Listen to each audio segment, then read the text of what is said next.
Hey guys, welcome to 4PlayerAnimecast. We are straight in the mid of summer, the 1st of June approaching, or rather, is upon us now. And I am just dying every time I go outside. It is episode 120 of 4PlayerAnimecast. 120 blaze it. God damn it. So 120 of 4PlayerAnimecast. And everything's in, their episodes 8s, 9s, etc., etc. So we'll be pretty much wrapping up the spring previews here. And next episode, spring reviews rather, here. And next episode will be our summer previews. So watch out for that. But just before that, we got to wrap up our, final series that we watched. And we do have some interesting ones here for you. Some that you might, really want to hear a little bit about at least. So without further ado, again, I am your host, Spire. And with me are my usual bunch of patriots, Dark and Toast. How are you doing, Dark? I'm doing okay. Pretty good. What happened the last 2 weeks? Been playing games. Keeping up with stuff. Forgetting to watch JoJo consistently. Yeah, I've been forgetting to watch. What is it?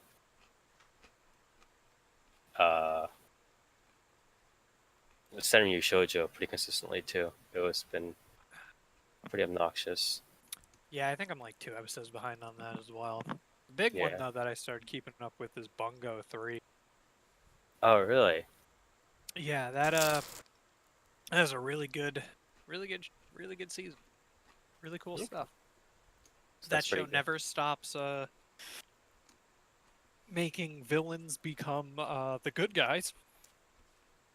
/ you completely understanding why they're doing what they're doing.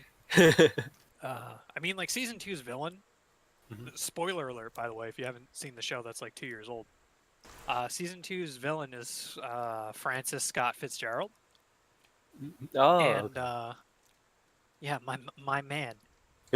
And I guess for some reason it's like the one book they couldn't use, so they have to make it the Great Fitzgerald instead of the Great Gatsby. And his life mirrors, I think, actual like F. Scott Fitzgerald's life, where like his wife Zelda like lost her fucking mind because their daughter died, and his entire goal is to get like the that like blank book, like that blank power, to I think like rewrite history and bring back his daughter and like fix his wife essentially. Fuck. Yeah. And his power is awesome because it's just he uses any of his own, like any money that belongs to him, he can just burn essentially into power. Oh my god. Yeah, so in his final fight, you see like his stocks and his bank account just like draining as he's fighting. That's actually really interesting. So yeah, it's pretty awesome. And so I've never really heard of anything like that, to be quite honest. Yeah, I was like, it's my favorite stand power. Declaring bankruptcy, my personal stand power. Yeah, it's pretty awesome. Okay. But yeah, so he's spoiler alert, he's back in season 3 because he survived. Because I think like something happened, like his wife let him use his wedding ring, which was $500,000 to save himself at the end of season 2. What the fuck? He fell. Yeah, it was pretty cool. He was like, oh, it's the one thing. It's like the one thing of monetary value I never used. And it's like even in his fight, like when he drained all of his assets, the one thing he didn't use to power himself up was his $500,000 wedding. Because he refused to use it. Yeah, okay. And no, his bank account did not survive because he's like a hobo in the first episode he was in. Oh my god. So it's basically like all the bad people from season 2 are back now, and they're all like scattered and actual good guys now. But it's not really foreign to Bungo, because by season 2, the port mafia that like slaughtered cops was pretty much the good guys as well. So Okay, so pretty interesting. I mean, Bungo Stray Dog have always been pretty interesting. Yeah, without really good series, really needing good to say animation. anything. Yeah, exactly. So like even if it the one thing that might throw some people off, although it should never really do that, is like the number of random dudes on the cover, right? But once you get past that, it's a very solid series. Yeah, they're all really cool. Yeah, it's not like random gayness, random like Yuri on Ice kind of stuff. But anyways, you'll be telling us a little bit more about one of the series that you watched in this upcoming episode here. Yeah, I sure will. Mix, the baseball series. You can't cover that. It's old. It's not new. No, it's not. It's brand spanking new. Is it ancient anime or legend anime, Toast, in the in the timeline of things? The time? Oh, you want to talk about the timeline? When Please was the first mix? Kidding. 1970 something. Please, right? no, please do not. No, it wasn't. I don't even think it was called Mix, right? It wasn't called Touch. Maybe. Oh, okay. I'm thinking of Touch then. Touch is 1980 something. I bet it got adapted Touch into was Mix or something. No, it didn't get But adapted. we can't cover. 30 years after. And this counts Touch. as a sequel. We can't cover those. According to Spire's rules. Well, I don't know about if it's like I think we have enough of a gap of time, but either way, It doesn't count. Then how come I can't cover Dragon Ball Super? Dragon Ball started in the 80s, and it's been 30 years. Yeah, but it's still fucking like Goku dying and resurrecting like 7 times. So yeah, it's all the same shit. Anyways, Toast, what have you been up to these? I've been playing Mabinogi. Nice. Watch anything good recently, or what's happening? PSO2. Rephrase that. Have you watched anything recently? Anything? Good or not? Anything, please. PSO2, I guess. I watched the Mabinogi live stream. They're all like, we're preparing for the server merge. It's gonna be on Monday, so I have to cram some stuff in before then. Yeah. Okay. Well. I did watch the what's it called? Dark, what's it called? Boku Ben? No, not that. The other I don't thing. know what the other one was. I forgot. I told you this. Oh, I watched a Mortal Kombat Annihilation again. That movie's weird. Okay, that's not what I expected, but okay, yeah, sure. I also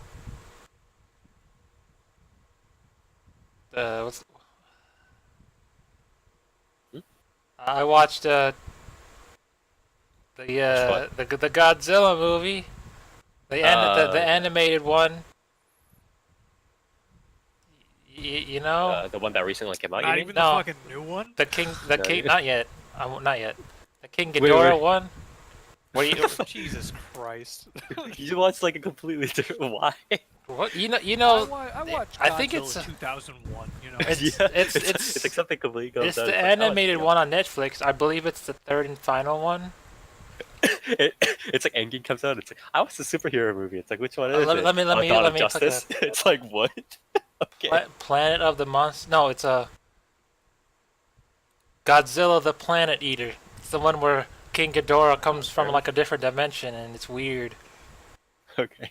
Yeah, it's like in like a month, Toast's gonna be like, yeah, I saw Spider-Man 2, and everyone's gonna be like, oh, Far From Home. He's gonna be like, no, the one with Willem Dafoe.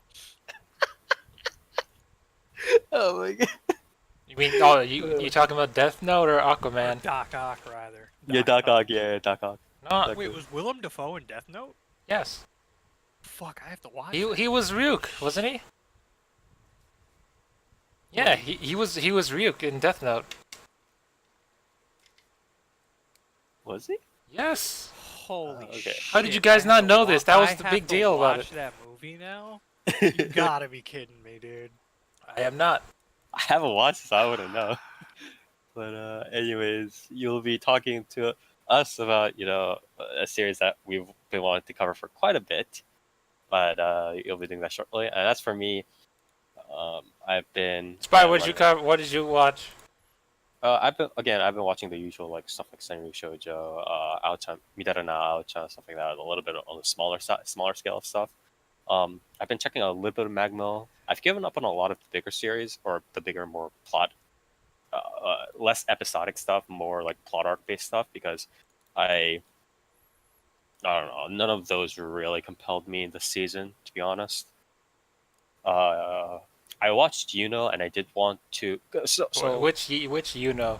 Kono no yo no hate no. I don't know what that is. Koyota, like the Yuno that sings at love at the center Oh, of the world. I thought you were talking about the ghost one, like and I'd be like, Yuno. "Why are you watching that, I you think it's pervert?" like, you know, the girl who Sings shouts love at the end of the shouts or sings universe. love at the end of the edge of the universe. Yeah, exactly. What? So it's essentially just like it's a very old game. I think it's a visual novel. But it's an old console visual novel that essentially has the premise of like this supernatural mystery drama based around like time travel or some bullshit. And it wasn't very good. It was very cheesy. I mean, it's older stuff, so I can't be like, oh, it's cheesy. It shouldn't have been cheesy. But it's like it was very how do I say this? Whoa, PC 98. Whoa, Spire. That's dated. The thing is though, is that you can still kind of say that because it's like it's an adaptation. Yeah, You know, you not- think it they should doesn't have tried need to to play a be a modern spin. straight Yeah, it should have. adaptation, right? Yeah. Especially since it's a game stuff. But I feel like it was very, very what do I want to say without me sounding too like I'm not too like hindsight 2020. It's very outdated. So Well, if you watch it, I mean, if you that is fair though, because Yeah. it's like I'm thinking of like imagine if like for some reason the adaptation of Lane came out like and it was Lane exactly came out today and it was Yeah. the same, you'd be Yeah. like the show would still be cool, but at the same time you'd be like, well, this isn't cutting edge technology. Like Right, this isn't. You know, this isn't something that's actually blending the lines between reality. So Spy, you're saying this was your first isekai? My first isekai.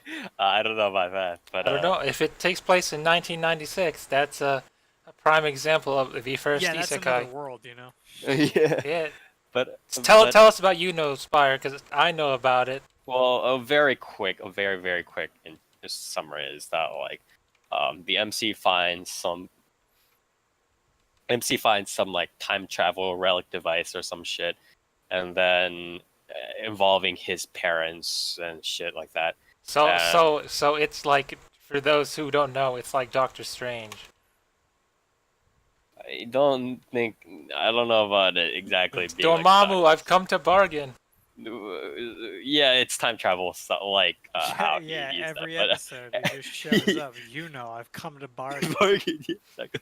But then he like meets girls, and then there are like other girls who like try and mac onto him and shit like that. Not like really mac on, but like they're all It's like like a surrounded. harem.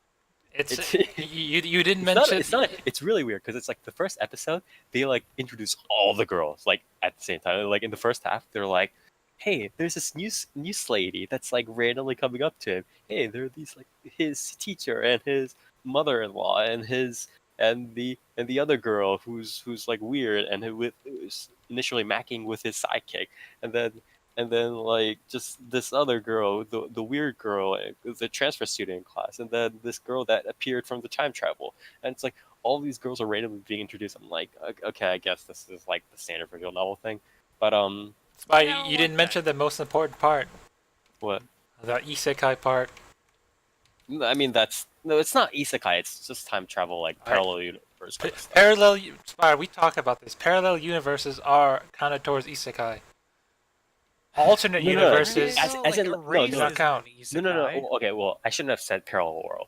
What I mean is like he literally time travels into his world, if that makes sense. See, because the difference, So like, it's Like he just travels back in time. Yeah, he's just traveling back in time. So that's why I'm saying it's not. Yeah, that's see, not Spire, the difference between alternate time. yeah, like Yeah, I made a mistake in phrasing it. Yeah, but to simplify, to simplicitize the term. right. If you go to a different world, it's an isekai. Yeah. Okay. If you go to a different plane, let's say, if someone's sent to the shadow realm, that's Yeah. not an isekai. Okay. Sure. Like I'm the okay with the this. reverse of the world. You could say Persona. That's not an isekai. That's just the TV world. Sure. Because it still Yeah, exists in this universe. You know. yeah. Okay. Yeah, I'm okay with this. It's the definition. But yeah, I made a mistake. It's not a parallel world. It's not an isekai or anything like that. She's just like using this time travel device to go back in time. And obviously there are evil people like villains that want it and shit like that. But like everything's very very cheesy. It's like, oh, did you use this device to slip through the Neumann space continuum stuff? And then it's like, I have a gun. Give it to me now. It's like the usual kind of song and dance, right? And it's very very much like like the plot's like fucking bringing a hammer down on your head, kind of obvious. So I wasn't like, really well. Are there like people that are like immune to time that he accidentally stumbles upon? You mean like the Green Lanterns? I think I was thinking more of like the dragons and World of Warcraft, but didn't you know the Green Lanterns survived the Crisis on Infinite Earth? They remember the reboot. I haven't read that or sorry, I haven't watched that far rather. But it's like there are like weird things that happen because he's like traveling back in time, and then there are some girls who are like kind of like in the time stream or some shit like that, I think. But a lot of it's like very very cheesy, and I didn't really want to think about it. I didn't really want to cover it instead of says it. Spire, have you seen Ant-Man? What? Have you seen Ant-Man? Ants, yes, I'm thinking about those ants. You know that TV spot? Yeah, I'd like that one. Ant-Man is actually the bucked up AU Ant-Man that's made out of instead of going small, instead of becoming super small, he just turns into a bunch of ants. No, I'd say instead of becoming like really small, he just like turns into like 100 small ones. Yeah. Man. Like, he can't like delete his mask. He has to. He just has to split. Yeah. 1 million ants. Oh my god. Anyways, what are you talking about? I'm just like finishing up my stuff. But... Oh yeah. Where was I going with this? Spire, have you seen Ant-Man? No. Is it like the quantum realm? Yes. All right. There you go, fellow viewers. Yeah, it's kind of like that. Yeah, it is. But other than that, I haven't been up to too much. Again, running around a little bit, playing some games, and then also being frustrated over gacha because recently, so for those of you guys who aren't into, first of all, there's some visual novel stuff that's pretty cool. But other than that, I'll cover that later in Shoutouts and Callouts. But and last but not least, Neer, who's not here. Yeah, Neer is actually unfortunately sick. He is out of commission right now. Please wish him the best of recovery, the fastest recovery, and hopefully he'll be back with us for summer previews. Neer, if you can hear this, I'm going to dab in your honor. There. Okay, I'm sending you a get well dab. Sure. What was I gonna say? If you ask me, I think he's just upset that Lancelot fucking sucks. Yeah, grab him. Yeah. So, talking about mobile games. Yeah. So, for those of you who don't play Japanese mobile game, a lot of gachas, limited time events and stuff like that are based around like specific like holidays or periods in Japan, right? So it'll be like Christmas, Golden Week. A lot of it's like themed, like summer swimsuit themed or something like that. So right now it's a bridal themed because this is around the time where it's like like end of May, near latter half of May, stuff like that. Bridal themed stuff. So bridal gacha came up, and I'm just like, okay, well, none of these cards are in a meta. So like even if I get these cards, I'll never see them like beyond my storage box ever again. But they're also cute, so I need to get them. So it's like, oh fuck. How cute are they? Give me a comparison. I have a Spire. picture. Listen, it's all about the art, all right? Yeah. How cute are they? The stats can get buffed and nerfed later on, all right? That's not important. These will never be okay. So I'm gonna post them in. Post them in the chat. Won't change. Yeah, I'm posting them in the chat. Calm down. Who's 10685 head? That's not a cute name. That's not. That is not. Who's this? But, anyways. Oh, you like Frederica? Isn't she weird? I don't like Frederica. I just linked her first. Although Bullshit. this You part like is. Fred, you fucking liar. If you linked her first, that means you like her, Spire. That's kind of the rule. Actually, Is that, Yeah. I like who's that next? Is that Hold on, freaking don't do Jogasaki mean to Mika? him, right? Like his next one is gonna be the real one. It's gonna be Rin. Okay. Yeah. No, I mean his But, next one was Jogasaki Rika. So But what it was actually pretty funny because people like see these cards, and usually people are crazy about bridal gotchas / bridal cards in general. So people saw this and it got like a lot of Twitter engagement. Is it because of June Bride? Yeah. Oh my God, is that why DFO is getting the June freaking Bride avatars next month? I guess Yeah, that's also why PSO2 has the wedding. Yeah, this lava. this time of year is around where like everything in Japan is doing like. Is that why I have to attend a wedding next week? God damn it! I don't think that's Probably. I mean, well, no, he's not wrong. Like this is prime time for. Yeah, weddings. May June is usually when like brides and also like pregnancies, as a side note, happen. Spire, you know those babies. let me interject. You know those Bollywood movies where all the people dance for like 30 minutes? Yes. I gotta learn that. What? Oh, for the wedding? Yes. Oh I gotta learn the Bollywood dancing, man. You have to go full Bhangra. Oh my God, I feel for you. But I mean, I'll do it, but yeah, I mean, I'm not. I can't sing the lines. I only know Tunak I don't think you Tune. need to learn that. You should probably just learn the dance. But yeah, anyways, going back to this, as people were like, oh, people usually go crazy over bridal cards, and not only just like these types of like idol games and stuff like that, but really any mobile game. But they were like, oh, this is getting so much Twitter engagement. I'm so surprised. I'm like, okay, look, every female like player of this game likes this specific girl, like Frederica. Like, Is it because she's weird and she goes with who's the crazy one that has science stuff? Shiki? Is that why they're always paired up? I don't think science is why they're paired up, but they are paired up for some reason. Right. I thought it was because she's the mad scientist and Frederica like pokes people in the butt or something. You're talking about like Dexter Dee relationship kind of thing? No, But, maybe. But yeah, it's I'm pretty frustrated because they're not in the meta, but they're very cute and I want them. But anyways. Wow, are you saying you're a meta slave, Spire? I really am, honestly. It's so Yeah, bad. Is that yeah? The thing, Like, the problem if you is, like them it's that like, much, you'd make it work. Yeah. fuck you.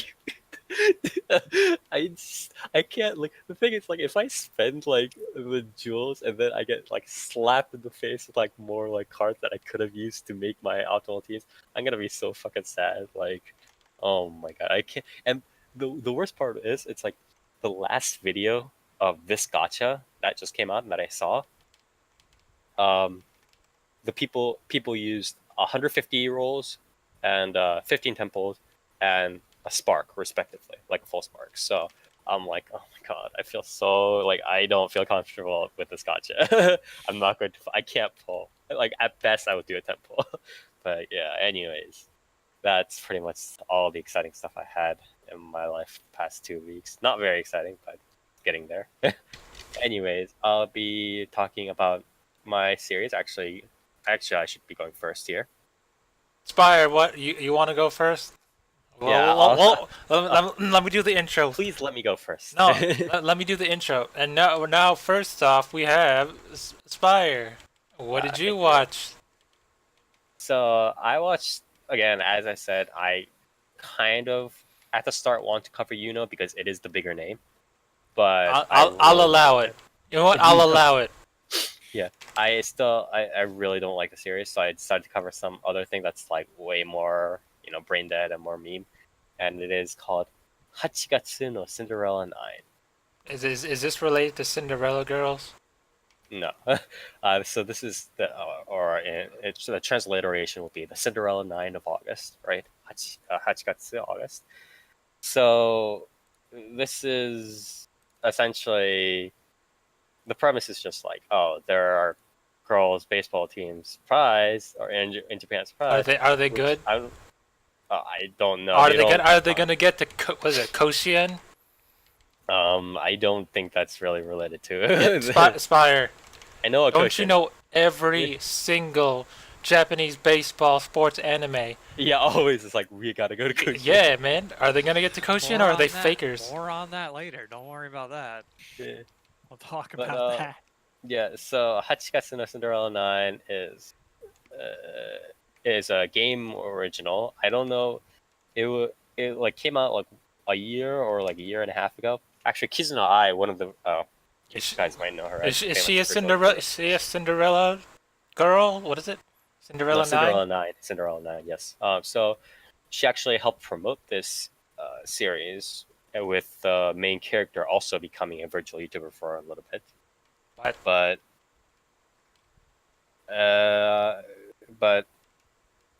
after that, it kind of quietened down. But when it like came back up on the horizon, and they were like, "Oh, it's going to be adapted," I was like, "Oh, well, I might as well take a stab at it because it was like randomly promoted." But you know, it became it was pretty evident that it quickly became a very like standard. How do I say this? You know the anime adaptations of stuff like Idols, right? Where it's like Idolmaster and You mean like Uma Musume? I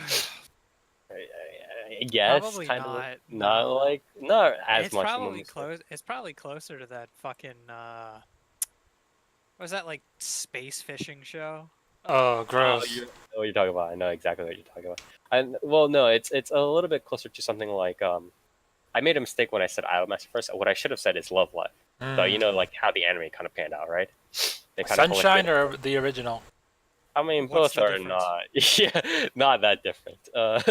But you know how it kind of went, right? They collected the Goon Squad, and then they kind of just did stuff like training montages every now and then. They do some like performances, but it's mostly training montages, right? And being like, oh, well, I'm a little bit unsure about blah blah blah, stuff like that, right? And that's more or less how Hachigatsu no Cinderella Girl. Cinderella. Now Toast has got me saying Cinderella Girl too. But Spire, it's because you like Shibuya Rin. That's not how that works. But that's sort of how Hachigatsu no Cinderella 9 pans out. Audio visuals aren't particularly impressive or anything like that. It's done by TMS Entertainment, who kind of is in the business of TMS does they're in the main business of churning out like shonen series a lot of the time, like a lot of kids. What else do they do? But were they the one they did the Kappa butts? I don't think so. No, that's Mappa. Yeah, okay. That's Mappa. Okay. But yeah, they kind of just churned this one out too. It's not too impressive. I think a lot of the music and stuff like that is obviously from the game itself, right? Oh, they did Megalobox? That's TMS? I think so, or they might have just been like a co-producer. I'm not sure exactly, but it's kind of like pans out pretty standardly. A lot of the people involved aren't, super known for like what they've been doing. Like the scriptwriter is kind of like, he hasn't done too much other than, again, more shonen action stuff, like a little bit of Dragon Ball here, a little bit of Digimon there, so on and so forth. So they're kind of just making off with this. Pretty standard formula, as I said, Hachigatsu no Cinderella 9 to something like Love Live. Other than that, I don't have too much to say. I think there was some weird, like, I don't know, it kind of like, I feel like they really wanted to, okay, so I know they were trying to do like promotion, but it felt not necessarily rushed, but they felt like it felt like they just, whoever was making this, or like the people who were making this, they're just like, I just want to get it over with. You know what I mean? Like the plot, the just like, I mean, audio visuals again were so okay. Really, Spire, tell us about the plot. If they don't want to go to Koshin, what are they doing? Well, I mean, okay. So to be fair, they do like talk about like Koshin like once, but they're not like, oh, this like, they do like the meme like, oh, we want to take it to Koshin, and then like the rest is just like the standard training montages and stuff like that. You know what I mean? They have to play baseball to save their school, like in Love Life. That would be fucking great. But no, unfortunately, they did not have to play baseball to save the school. But they just kind of just gather the people and they turn them from people who are like, comfortable. They're like, oh, I'm not confident whether this is cut out for me or whether I'll be cut out for sports or blah blah blah or in a team, and then they make them into baseball people. The one thing I did find weird, or let me actually go back to the plot thing first. So what I meant when I said that you kind of just want to get things over with, is like everything's very, very, very cut and dry and just like there. It's just like, how do I say this? So when somebody is describing what happens in a story, right, or a movie, or whatever, it's like, let's say Batman meets the Joker. The Batman fights with the Joker's minions, and then the Joker kind of threatens, takes a hostage and threatens them, and then Joker throws them out the window or shoots Batman somewhere or whatever he does, right? And it's like those descriptions, right? And in the movie, obviously, there are more things going on. There's banter, there's flourish, there's the action scenes and stuff like that, right? In this series, none of that really happens. It's just like, yeah, they just go to the council and then they just set up as a team. Yeah, they meet the girls. They do the training. Kids come up, they do more training. It's like, that is literally just kind of what happens. There's no embellishment. There's no real, like, banter. Like, oh, man, what's going on? It's just like, these things kind of just happen. And that's where I kind of got the sense of people, they literally just made this and want to get it over with. Which do they have any special baseball attacks? I wish. That would have made the series 10 times better, but no. But it is, the thing is, like, I know it's a promotional and I know it's not supposed to be the best series ever, but I don't want to be burdened with that sort of atmosphere, you know what I mean? Of like, oh, you guys are just doing this because you're doing it. And that's sort of definitely a minus for me. Another weird thing, I wouldn't say it's like a significant minus or anything like that, but it's like, if you notice, like maybe it's in the trailers too, or the PVs, but while they're playing baseball, they're all like wearing like school uniforms and stuff. That's dangerous.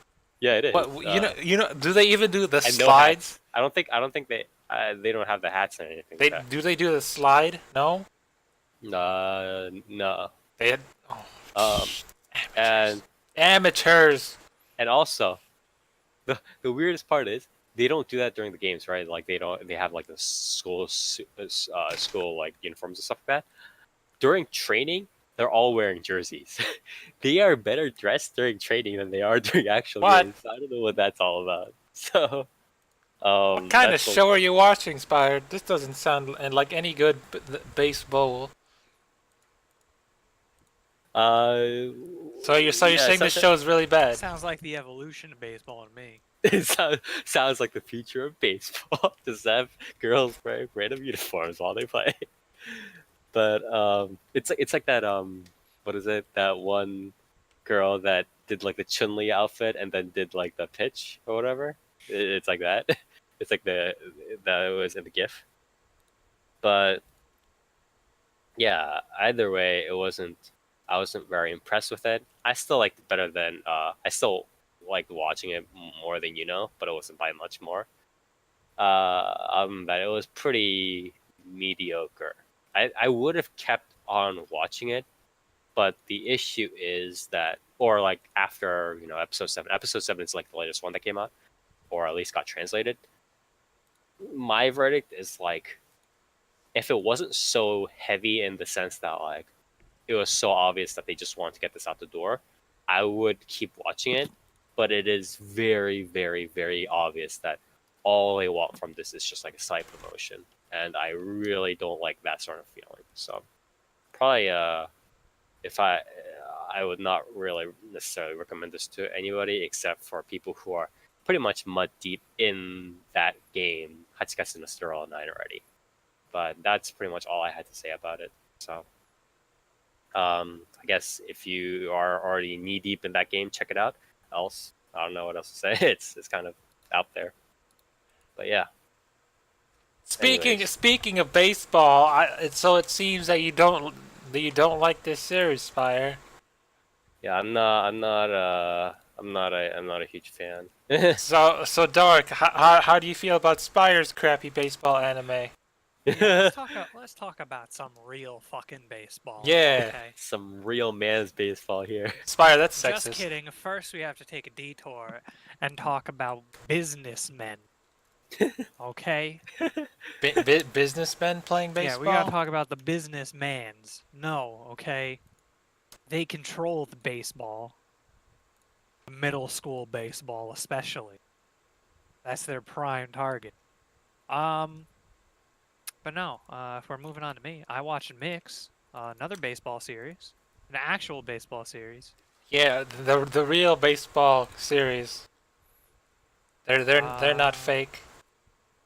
Yeah, I mean it definitely is a lot more legitimate than Spire, than what Spire described.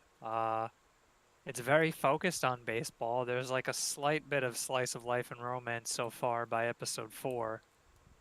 They haven't introduced the second main heroine yet for one of the brothers. But the basic premise of Mix is that it takes place 25 or like 30 years after the series Touch, in which the Meisei High School, or junior high school, went to, what is the tournament we literally just named? Koshin? Koshin. Yeah, so they went and I think won in the summer Koshin. So, but since then, the middle school and high school has not won a single like summer Koshin tournament or any tournament or like really many games in the past like 26 years. Ever since that event from Touch. So where it starts off is you have the two brothers. What are their names again? It's Soichiro Tachibana and Toma Tachibana. The Tachibana brothers? Yes, and Soichiro is a decent pitcher, but an amazing catcher. And Toma is just pretty much the school's, or just in general, an ace pitcher. But he's overshadowed by another character whose name I fail to remember. I think his last name is like Nobunaka or something. And Nobunaga isn't like the general. Yeah. No, Nobunaka or something. What the fuck? Yeah, it's weird. I forget what his name is, but it's something like that. No, maybe it's Nachibana. What the hell is his name? Because the problem is that none of these characters are listed on Mall. There's only 3 characters listed on Mall, and they're all the siblings. What the fuck? So, listen, I don't remember his name. It begins with an N. All right, it's not important. He's big. He's scary. He's in 9th grade. Okay, so he's almost out, but his father is some like electric company's boss, and he donates like all their equipment to the school, and he's friends with the manager. So the problem is that this guy, like his son, is their quote unquote ace pitcher, but he's not very good. Like he's like pretty good, but he has shit stamina, and he's like not that determined 90% of the time. So, but when he is, he's like a demon, apparently. But he only has like an hour of stamina in him, which obviously is not enough to get you through a baseball game. So there's a lot of times where he just like quits in like the 5th inning, and he's like, all right, we need more stand-ins. The other problem is that since no one can be better than this kid, they have to their like backup lineup is shittier than even him. So I believe it's like Toma plays like 3rd base, and this other now like 7th grade pitcher that came into the school who's really good is playing outfield. And like one of the things that he was told was he was like, oh, like he gets outfield, and he's like, wait, I'm left outfield, and the captain is like, dude, that means you're a great pitcher. he's like, what? What does that even mean? Yeah, so it's a lot of that. The romance aspect hasn't really come in yet for the quote unquote older brother, who's older by 10 minutes. But they're not twins, by the way. I'll get into that. Very important. So that's kind of how it goes. They want to get to the summer Keshin, whatever the fuck it's called. But Koshin. yeah, Koshin. Mhm. But they're not really sure what they're gonna do, right? Because at least Toma kind of is considering like, oh, I want to go to another high school because it's like, this pitcher is leaving this year, right? Like he's gonna be gone in autumn. But the problem is that like he's gonna be there when we get into high school, so we're still kind of screwed. Like we're still shit out of luck. Because like as soon as he gets to high school, like that dude's probably gonna be the pitcher again. Because his dad's just gonna pay off everyone. So okay. we're unsure where that's gonna go. By episode 4 is what I got up to.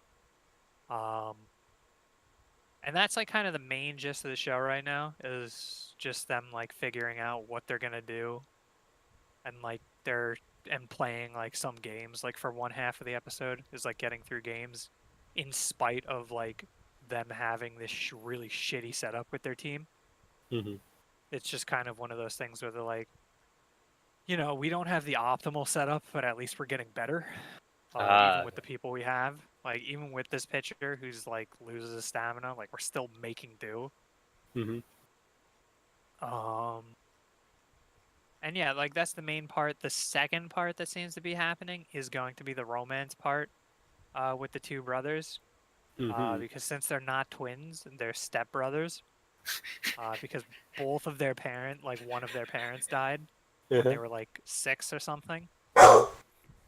And so it's Toma. I think his romance interest is going to be the stepsister, Otome. And then the other I brother... thought you were going to tell me that it's just with each other. No, not quite. And then the other brother is with that other girl that's on here who hasn't been introduced yet, so I don't know her. But Otome is the one on the right, if you're watching the video. And yeah, other than that, that's like pretty much the premise. I would say audio visuals are really solid. The soundtrack's really nice. Complements it very well. But dark. Very unique look because it's in like the 80s style. Yeah, dark. Why does it look so old? Because it's based off the manga, which is a sequel to Touch, and they kept the similar style. So it's pretty cool. So OLM is mainly in... Yeah, it's from Studio OLM, which primarily does Pokemon right now. Well, they've also done a decent amount of like sort of more mainstream stuff. Beyblade, Adam the Beginning, actually, they helped with that. So, yeah, that show had really good audio visuals too, so it's kind of no real surprise that this show they have a decent amount of money from what it seems like, to be honest. Yeah. So yeah, it's got real good audio visuals. Pretty good story so far. Decent drama, like pretty reasonable drama, right? So like, what would you say the balance is between them talking about more like sports stuff and kind of this sort of like drama kind of going on? Between drama and sports is about 50-50, right? Because it's like, they talk about the sport and they're like covering the sports, but they're like, all right, we're kind of stuck in a really shitty situation. So like it always kind of goes back to the drama because it's like, well, how do we deal with the fact that our pitcher isn't even the actual ace pitcher, right? Like this pitcher isn't very good. Right.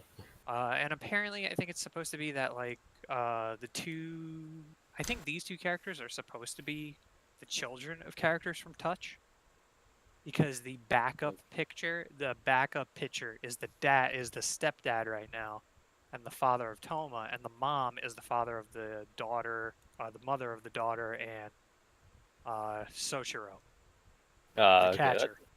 That's interesting. Okay. Yeah, and the catcher's father, I think, was the ace pitcher in Touch, from what I can gather. But he never actually like played baseball with them before he died, and he always said that he was a shitty pitcher.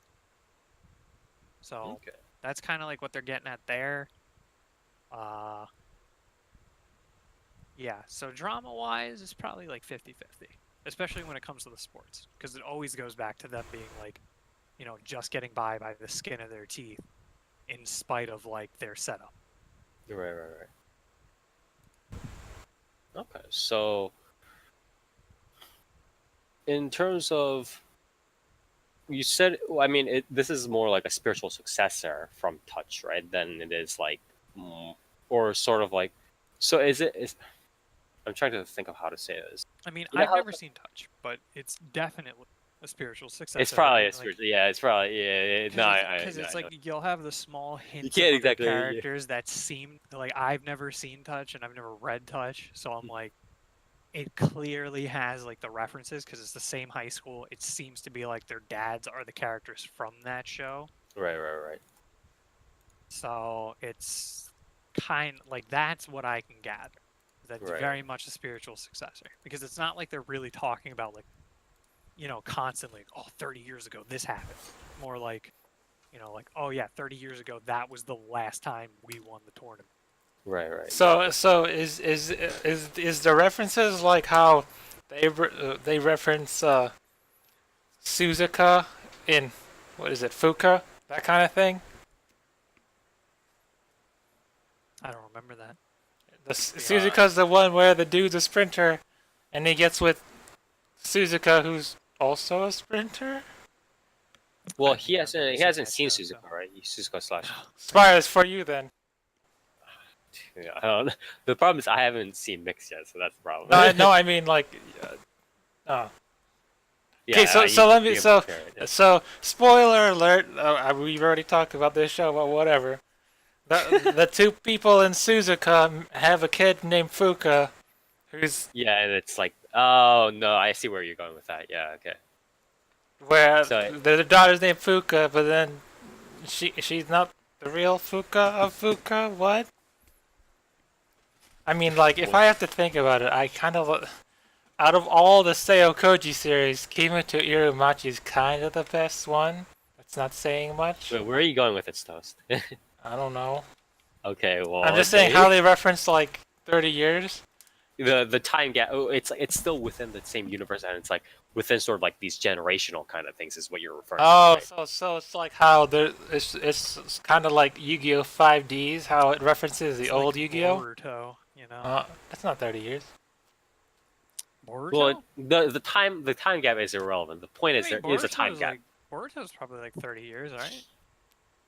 Well, the point is not that it's exactly 30 years. Boruto himself is like 13 years old, right? Or like more than that. So like, wait, speaking of Seo Koji, doesn't he also like baseball? Did he do a baseball one? I don't think so. Not yet? Oh, he's gonna do a baseball one. He's gonna get in on that. Maybe. I don't know. But anyways, you want to talk? Prince of the Universe in chat was talking a little bit about the show's humor. You want to fill us in a little bit about that? How funny is it? Yeah, I can't really get like too into it really, just because it's like I've only seen 4 episodes, and at the same time, I'm not great at like describing humor. But now that he brings it up, I will agree that it certainly does have much more like chill and like very deadpan humor, where it uses a lot of. It'll do either puns or it'll use like very repetitive humor. Mm-hmm. How funny is it on the funny scale? I mean, it's not like busting out laughter, but it's nice. It's like very nice. I forget what is the sister calls the stepbrother. If you could compare it to a comedy movie, Toho-chan, and he's like, I don't really like being called that. He's like, what kind of nickname is that? And she's like, well, I'm just shortening your name, It's like Tachibana and Toma, like Toho-chan, It's like, yeah, I don't really feel like being called the appendage of a foot. So, what? Yeah, he's getting called the toe. I don't get it. But that's English. So, I don't know. There's a lot of stuff like that. There's a lot of stuff like the dad getting in on the humor, where like he's sort of like, the goober essentially, like the goofball sort of character that gets wrapped up in things like, what was it when he made some kind of face or something at like the bathroom door because there was a sign up that was like, "Oh, I'm in the bath," and it was supposed to be like the sister sign. Okay, so and he it's was like making some face at the door, and the dad just opens it, and he's like, "What are you doing?" so it's these very like kind of goofy. Like I guess it's like an older, because they translated from like an older series. It's still like this like older style of humor, Well, I don't but think it's still Mix. I don't think Mix is an older series either, right? Like, didn't Mix come out fairly recently too? I think Mix is just a spiritual successor enough in that sense of like it's carrying over the same sort of humor and the same sort of really? style. Wait, I'm pretty was there like sure. an earlier version of this of just Mix? The Mix manga started getting serialized in 2012. Oh, So, okay. So yeah, no, but I would say it definitely captures that style like in every way, like pretty damn Right. well. Okay, Especially like yeah, I mean other than like the audio visuals being like crisper and whatnot, like if they weren't, you probably wouldn't be able to tell like when the series came out. Right. Okay, so that makes a little bit more sense then, in terms of how sort of like the how the handling of both the humor and the general like styles worked. But okay, so that's a pretty interesting way because it's definitely a more like recent manga slash obviously this is a 2019 adaptation, but it's borrowing pretty heavily from an old base, so it's seeing this sort of like hybrid or seeing, I guess the precise word I want to use is revitalization of this style is very nice. Again, it's kind of like watching Adam the Beginning, to be honest. But Yeah, it definitely gives off that same vibe. I wonder if the studio just really has like a sort of kick on that right now yeah, or something. It's yeah. very Or interesting. trying to find more easy like ideas and stuff like that. Yeah, I want to Yeah. give an example. I would guess a glaring example would have been the dog, though I can't for some reason find a decent picture of it because the dog is very, very odd looking. I mean, it has like a human face, right? Mm-hmm. Like they don't really Like Tucker's not a Chimera kind human of thing. face. No, not really a human face. Oh, here's one. It's got like a regular like smile and eyes in a lot of situations. It's a really bad link, but there's one there. And it also like laughs in a scene. And like one of the brothers like turns to the dog and is like, "Stop laughing." Oh wait, Oh, maybe okay, it is okay, okay, copy okay, okay. image address. Maybe that's a better one to do. Not that. There you go. That should be it. Yeah. So the dog Yeah, that's it. dog's very interesting looking. Yeah, that's that is a Kind of. very that's like Dragon Ball like 4 or something like that. Yeah, right. It's like it's very much with that sort of generation. Okay, so pretty. This is definitely an interesting series for sure. I thought it would kind of like patter out like maybe older series would, but it definitely seems like it caught your interest, and it would be definitely more interesting to others that at least check it out. But do you have any last words for the series? I'm curious to see where it goes and how far it goes. Because timeline-wise, I don't know if they're gonna like actually get into high school in this series. I think they might, but it's hard to tell. Okay. All right. Again, thank you, Dark, for our review of Mix. Definitely needed that one. That was one of the sort of more unique series that we want to cover this season. Oh, also as an aside, the timeline's fucked because in episode like 2, or no, episode 1, one of them is literally reading a like manga or Shonen Jump or something, and Mix is on the front of all Okay. of them. So, Was Okay. it you know? and they also, I think they also refer to Touch as like the old baseball anime that like aired on TV, even though they're in the same universe as Touch. Oh And I yeah, they're think just their kind of giving parents like are from Touch. they're giving like an on the nose kind of like cheeky kind of like bump. Kind Yeah, like that yeah, was also part of their inspiration. It's that's pretty good. really, yeah, it's pretty fucking weird. Yeah. Jesus.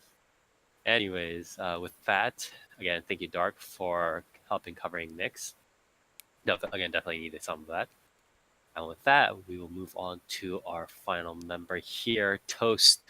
What do you have for us? Toast is dead.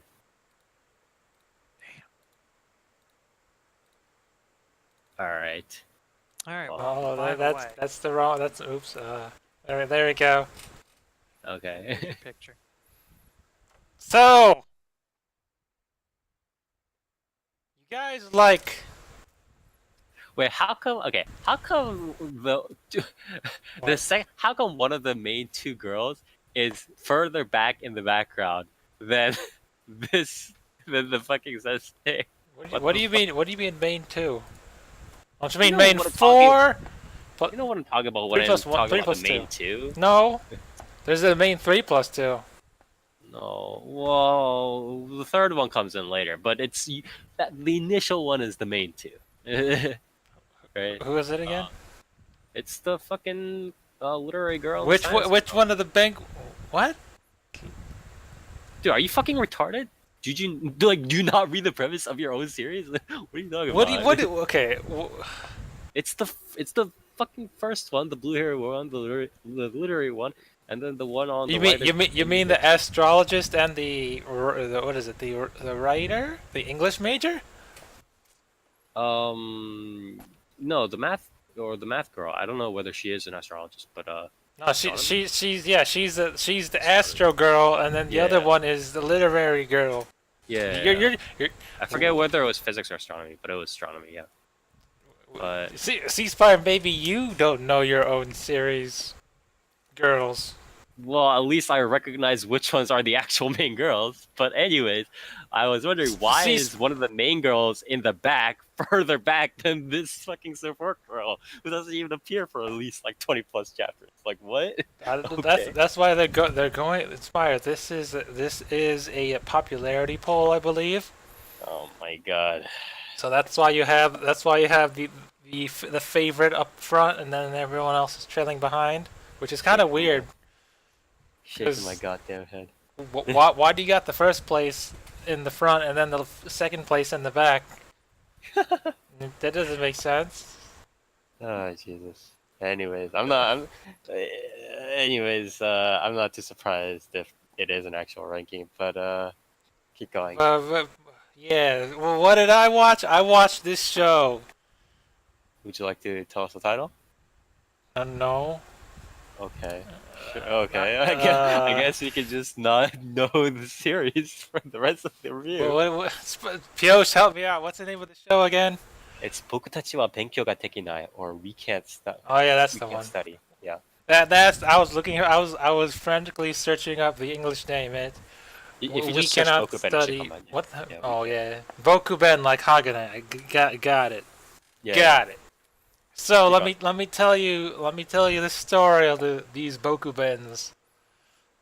Right? These Bokubens. Okay, yeah. Sure. So you got the main dude who kind of looks like that one dude in The World God Only Knows. This Kama dude.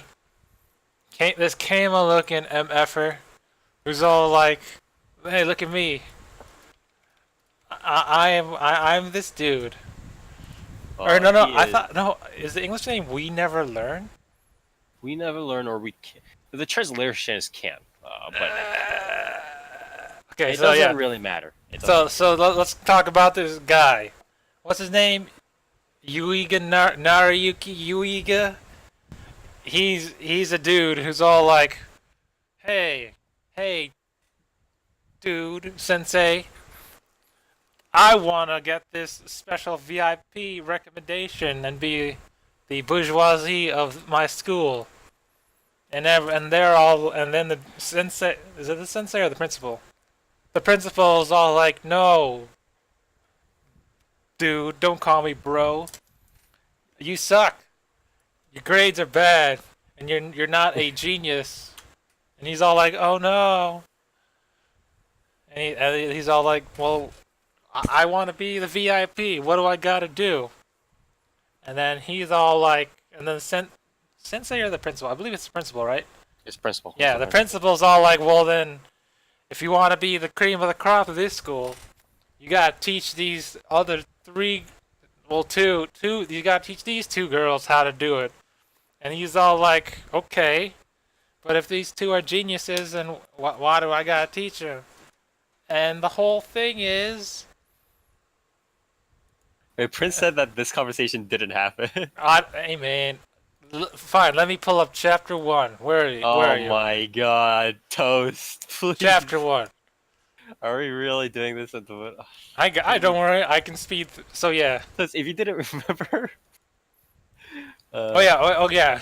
He's supposed to, he wants to be the top student, and then the principal's all like, okay, but you gotta tutor these two girls, and then we introduce the 2 minus 1 main female protagonist series. You got.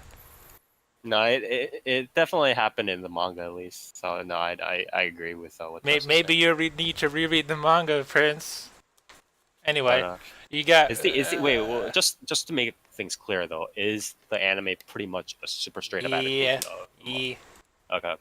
Okay, so you got Fumino, which is the blue-haired one. I guess you could call her a fusion of. Spire, have you seen this show called Nisekoi? Shut the fuck up and keep.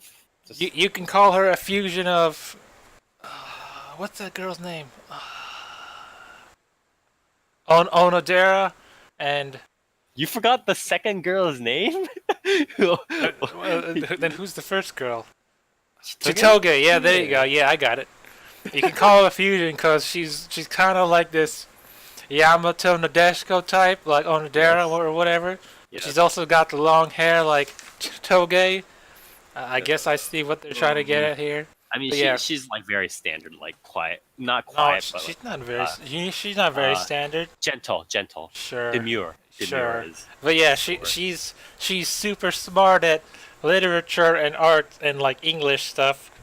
Mm-hmm. But she wants to be a science major. She wants to be a science/astronomy major, but her science score sucks. Yeah, exactly. Because she's all like, I can't read the intent of these numbers, and I'm like, what? Oh yeah, exactly. Because she's a very much a don't think, feel kind of type, I guess. Mm-hmm. Then you got the orange hair girl with the short hair. What's her name? Rizu. There you go. And she's the opposite. She's all like everything is logical, and this is all according to my calculations. Kind of like who's the purple-haired girl in Melty Blood? Sion? Yeah. But she doesn't have like the monofilament wire thing. Yeah. She's the opposite. She's super smart in math and whatever, but she can't read a person's emotions, so she sucks at like English and stuff. Yeah, and she wants to be a English major / I think did she want to write a book? I think so, like a novel or something like that. Yeah. I forgot the earlier parts, but that's her. That's there too. Yeah. There you go. And then there are also like other girls that kind of come in. Yeah. They all have their like specialties. Pio said she wants to make games. I guess is that true? She wants to make. Okay. Okay, sure. It's been a while. Yeah, it's because and you know how to make games is you gotta read, you gotta understand the human heart. Sure. Yeah. And then you got those two, and they do stuff. Then you're introduced to the third girl, who's the tan girl with red hair. Uruka, I think. Yeah, Uruka. Yeah. Who's Uruka? Like, is that the word for dolphin? I believe that's Iruka. That's Iruka. Yeah, so it's kind of a play on words of the Japanese for dolphin because I don't know. Because she's good at swimming. But yeah, she's. Oh wait, no, she's the one that's bad at English. No, she's no. Yeah, right. Studying in general. She sees Yuiga hanging out with these two chicks, and she's all like, What are you doing in here? Because they're like old friends or something like that. Yeah, or, well, yeah. Uruka's his childhood friend and whatnot. Yeah, exactly. And so she says like, that's suspicious, bro.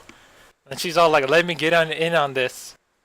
But her thing is that she's a good swimmer, but she's bad at English. So she's all like, yo, help me with my English. Yeah. Cause because she wants to, she needs a good English grade so she can do swimming stuff. Yeah, and then there are some of the others too. But in general, and then no, we got two more, Spire. Oh my god. Then you got the senpai character who's like primarily seen in the maid dress. What's her name? It's like an alliteration, and I don't like it. Asumi Kominami. Komi-san. Just call her Asumi. Komi-mami-san. She's a graduate, and she wants to take over her father's doctor thing, but she works in a maid cafe. Mm-hmm. And then there's the tutor. They meet at a cram school, but she doesn't really have that many problems with studying, so that's why I consider her the +2. Wait, no, it's right. It's because she kind of sucks at biology, but she wants to take over her dad's doctor clinic, so she's trying to be good at biology, even though she sucks at it. That's it. Yeah. And then you got the best character, who's sensei. She's a student counselor, and she was a former tutor of Rizu and Fumino, who are again the main two girls. But these 5 girls they're relatively, I want to say, pretty standard casting. It's not like you'll see these sorts of castings pretty dime a dozen in other light novels, other stories these days, right? Especially a quite similar one might be something like Saikano, right? Where it's like you kind of have like the 2 girls set up, two main girls leading the flock, and then you have the sporty girl in the back, right? In Saikano's case, it would be like Michiro, and in this case, it would be Uruka, and then you have some of the other like goons coming up the rear. I was gonna say like the world God only knows or Photokano, but okay. I want to say World God Only Knows is actually one of the stranger stuff. I want to say it has one of the more unique interactions because of the way they kind of like fall back and forth, and it's very much like a train down the middle. But then like some of the characters like come back way later on, and it's weird. So I want to its credit, not that its ending was good, but to its credit, the World God Only Knows had a slightly more unique interaction than I want to say Bokuben does. But do you think people even know what the World God Only Knows is anymore? Yes, Toast. I do think that people. Are you sure, Spire? Are you sure? Because there are some people. Kaminomi is quite popular. Yes. There are some people who think that Tate no Yusha is like the beginning of isekai. So is this the tangent we're gonna take? I mean, no, I just wanted to say that. It's ancient anime. It's like it's ancient anime, but I still don't know what that show is. Kaminomi. I brought it up. I brought it up here, like, one Mommy? time. I got banned in chat all those years ago because I made a really bad pun. The thing that you have to take away from that is the writer and the artist of what are you gonna call it? Bokuben also worked on this. Worked on what? What? The World God Only Knows. Didn't he? Wasn't he? He was an assistant. Was he? I believe he was. An assistant. I believe he was an assistant to the World God Only Knows, and also to Nisekoi. So he's all like, "All right." I can see the similarities to Nisekoi for sure. I got my EXP. You got my. And I just class changed, so let me in on this. Is his writings. Yeah, he helped with Nisekoi. I don't know whether he was the main. I don't know whether he worked as like the main artist next. No, I don't believe so. But yeah, he definitely did that. But definitely can see the similarities. E-Spirit, like, what's E-Spirit? In terms of the actual anime, though, what is this? Just being done by... Yeah. What the fuck is this? Silver and Arvel Animation? Who the fuck are Who? these? I don't I even know. thought it was Tokyo MX. Tokyo MX? Isn't that just the... Isn't Tokyo MX just a fucking TV channel? Yeah, I thought it was a broadcasting station. Oh, okay. Anyway, where were we? So we got all five. We got all five characters introduced. So what do they do in this show? They study. Do the standard shit. And then they get into wacky hijinks. They haven't made anything. Yeah, they just did like second animation and key animation kind of stuff. But So yeah, and they get into crazy wacky hijinks that involve studying. I don't know whether it's that's about crazy. It. I mean, it's not exactly. I don't want to. It's not like necessarily the same, but there's nothing that it really does that I'm like, wow, this is like sticking out to me. And I say this as a person who likes reading Bokuben from time to time, but I'm not like impressed by it. You know what I mean? Speak for yourself, Spire. I'm very impressed by it. What are you impressed by? Bokuben. I like the character. I like the characters, especially Sensei. Really? She's cool. I think aren't the characters like the weakest?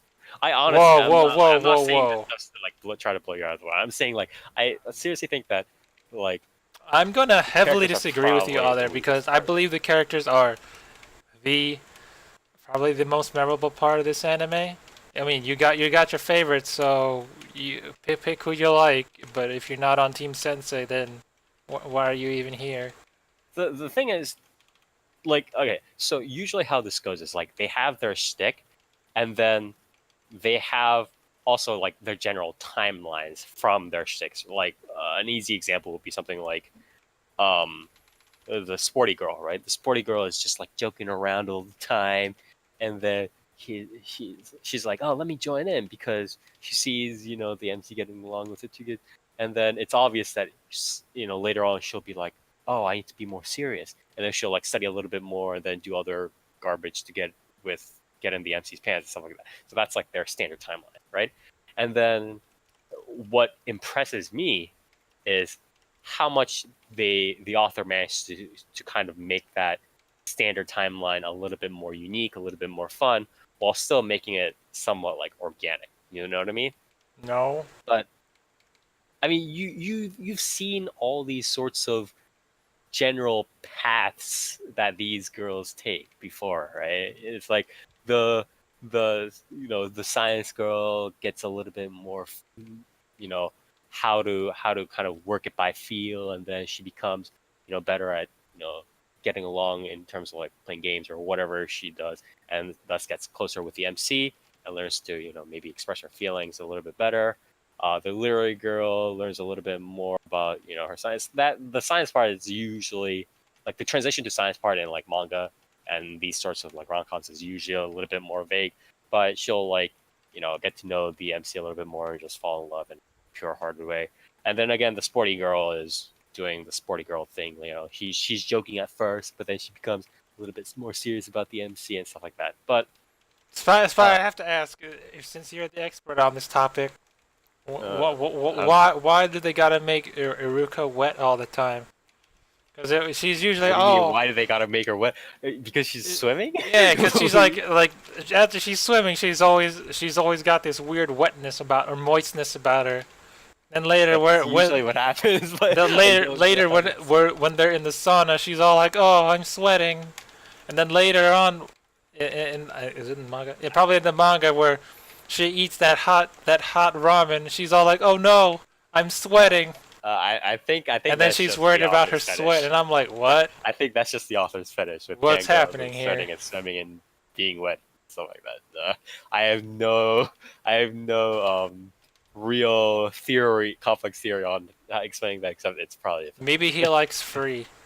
Yeah, maybe he likes free. But where were we? Yeah. yeah, It's I just very... don't really see where how like from those standard things. I'm not particularly impressed. It's how do I say this? It's not groundbreaking in terms of story. You know, you got your little character arcs between each character, and what's the reason why you want to, even though you're good at this, why you trying to be like this? And then they're all like, it's because of I this have my thing. dreams. Yeah, I want to have my dreams. I don't want to reach higher, even though people just tell me, "Well, I should." Yeah, because a big point of this is a big part of this story is, even though you're good at this thing. Yeah. And I people follow my dreams. Yeah, if people tell you you're good at this, and you want to do this, that doesn't mean you have to. Right. What else? I think. Well, I mean, animation-wise, Piyush brought up a good point. Animation-wise, it's fine, I guess. But it's definitely not awe-inspiring. Yeah, I mean, and it's not like it was handled by Shaft or anything like that. Yeah, I was gonna say Shaft with Nisekoi, they weren't like, it wasn't like super impressive or anything there. You know what I mean? I was going to say, it's definitely not any Nisekoi or a two guy. And even Nisekoi didn't necessarily have something like the whole like full Akiyuki Shimbo treatment. You know what I mean? So it wasn't. But there's a lot of colors in this, and this is also colorful. Mm-hmm. I mean, for what it is, it's fine for this animation studio, but it lacks that sort of charm that the big Shaft has. I think it lacks a little bit of the impact, and that's from the combination of both sort of the studio kind of. I mean, I'm gonna place it mostly on the studio, because the source material, the manga, that's fine. It looks good. Lots of cutesy faces and whatever. Mm-hmm. Nothing wrong with that. All the cutesy faces for sure. Yeah. I mean, most of this series is draw is the reaction faces all the time. Yeah. But yeah, do you have any last? You've caught up to the anime, right? Yeah, we're on episode, I believe, 10. Yeah, okay. I remember a sauna. I started really early. Yeah. Who's the voice actress? Because I was gonna say, yeah, actually, the voice actresses, that's actually really. They're kind of new, right? Yeah, most of them are relatively new, or they've been kind of up and coming barely in like the last year or so. Suzushiro Sayumi, I believe, did High Score Girl, the main character in High Score Girl, and one of the people in Kaguya-sama. She also did like Kotobuki and stuff like that. Asahina Madoka, stuff like that. Obviously, didn't get too much either. She did some like roles and stuff like New Game, Hinologi and stuff like that. The other ones, pretty similar. The only really big name that you'd be like, oh, that's obvious, would be I want to say Lin. Who? Oh, the teacher. Yeah, the teacher is Lin, and if you don't know who Lin is, it's she's Fuka in Fuka. Yeah, she's done like a lot of roles. So. And she's also she's Nozomi and Keijo. Yeah, but even Lin, I think, is a little bit more heavy on the singer side these days. Yeah, so. But yeah, a lot of newer voices. I have a small casting problem. I mean, the voice of Naruyuki, Ryota Osaka, nothing wrong with him, but it's just I feel that there could have been a better choice in this. I think it's for these characters is a little bit hard because the idea of these MCs is to be very like. You know what I mean? I mean, like if you had to describe Yuiga's, like, I would have pegged him more of the dude who voiced the dude in Baka the test. You know what I'm talking about? The red-haired dude? No, the main character. Akisa. Yeah, I had a feeling that it could have been him who would have voiced this better. That's Like, interesting. do you feel that same way? No. Shimonohiro. Yeah. Right? He actually looks pretty similar to Ryuto, but I have a feeling that he might have been better for this role. I think it would have been decent, maybe a little bit high pitched, but he could maybe tune it down. Definitely not a bad idea. There might be a couple of other stuff. Maybe Nobunaga Shimazaki. There are like a couple of others that pop up to mind, but I think a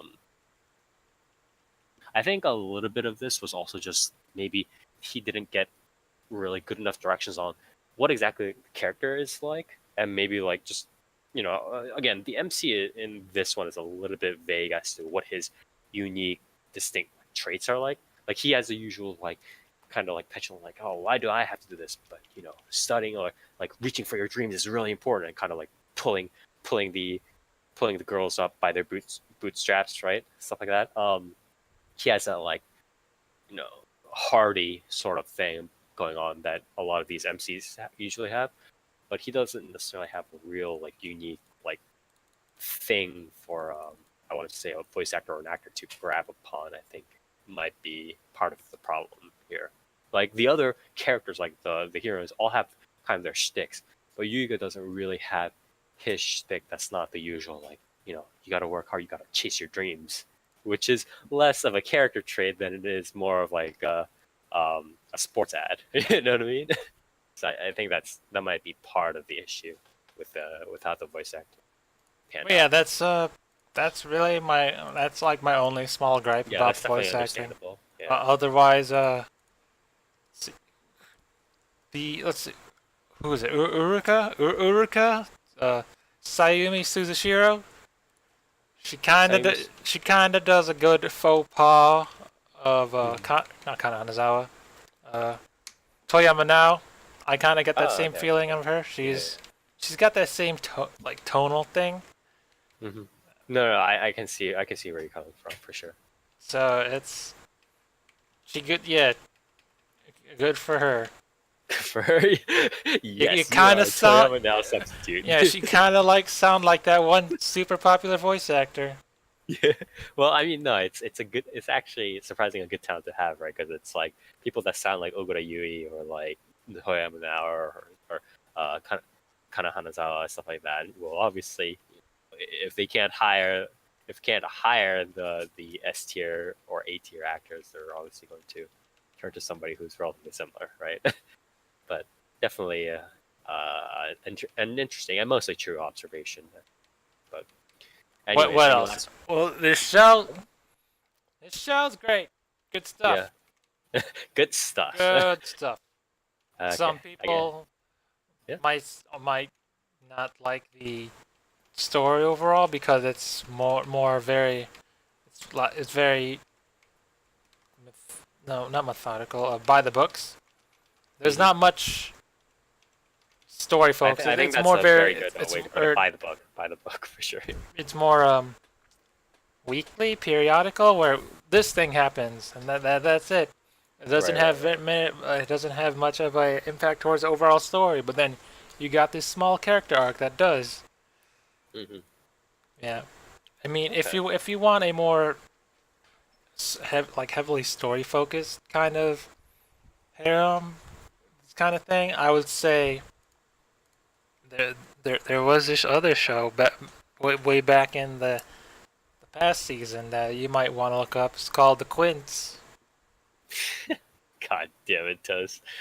Anyways, but yeah, Toast. Yeah. This show's good. Okay. Good. It's all right. Thank you, Toast. Quints is all. It's no quints. All right. If you want the cutesy faces, you watch this show. If you want let's say a better overarching story with characters that are comparable to this, then you got Quints. All right. Anyways, Yeah. thank you, Toast, for the review of Bokutachi wa Benkyou ga Dekinai, or we can't. We never learn. Yeah, we never learn. Transliterated, we can't And study. and now. See, I felt really bad when you guys got to basketball, Baseball. baseball, anime, and I didn't get to talk about any sports. So, in honor, Neer, this one's for you, little buddy. I also got a short. No, we're not doing a double. Don't worry, Spire. It's short. It's one of those 3-minute ones. So I got you. What is it? So, I also got a sports anime to talk about. It's called Araiya-san or to Aitsu ga Onnayu, or I think it's called Is This Really Massage? And it's about this dude who works at a what's a sento? Is that a bathhouse? Yes. But I don't know what series you're talking about. Okay, good. So it's about this dude who works at a bathhouse, and he's all like, "Oh, look at me! I work at a bathhouse." Okay. But then he suddenly meets up with this. Where the heck is everyone going? He meets up with this this dude, or no, this chick who from his his classmate, but she's also part of the volleyball club. And she's all like, "Hey, you, what are you doing here?" And she's all like, Okay. "That's what I'm saying. What are you doing here at this Sento?" And he's all like, "It's my job." She's all like, more "Well, like those all right." hentai shorts that come out every season with yeah, I'm like looking at my anime list page for it right now. But is it like one of those more hentai shorts that come out like every season, or what is it? No. Because it says Yes. it's like Spire, yes. remember that? Yeah, you said no and then you said yes. Which one is it? Spire, Toast. you remember that show where the dude like moved into this building and then the chick falls Yeah, through a hole isn't that essentially classified as from a hentai too? the hole in the ceiling onto his wiener? Yes. That was great. It's kind of like that. Okay. But yeah, it's about there's something called a special massage for volleyball people. I don't know what this is. What does that even mean? I know exactly. And then, but yeah, he massages them when they're in the Sento, and like Yeah. the end. Okay. So then they fall in love with each other and do some they do yeah. There's a 30-minute version, which is the one that you watch with like your parents and your mom and dad. With your parents and your pastor. You watch a love call between someone who's watching it. And then there's the secret 6-minute version where even more fun stuff happens. Okay. It's not as good as the falling on the dude's wiener from like the ceiling, because that's like the best way to say hello. Like, yeah, definitely a surprise for sure. Yeah, I'd say. It's all right if you like that stuff, special massages, then go you. I don't know what a special massage is though, and okay, that's it. That's okay, it. well. I just wanted to talk about sports anime too. Okay. Okay. Leave me alone. I get it. The full title, if anybody's interested, is called Araiya-san. Ore to Aitsu ga Onnayu ne. So it's also called Miss Washer, her and I in the female bath, or whatever it's called. It is a spring 2019 short, so if you're interested, go check it out. I guess. ... It does contain mild nudity, so be careful. It is not like all ages or anything. But with that said, we'll move on to the news from here, I guess. So this week there's not much in the way of news. I want to say there's like maybe like 2 actual pieces of news, and then the rest is a little bit personal news. So we'll get right on to that. First off, a little bit of interesting collaboration going on here. Toei Animation and Saudi Arabian media company Manga Productions revealed at the Cannes Film Festival on Sunday the title, visual, and more staff for one of its upcoming collaboration projects. The film collaboration is titled The Journey. So they're just working together to do like film, and the people working on it is obviously from Toei. They're different like Japanese directors and stuff like that.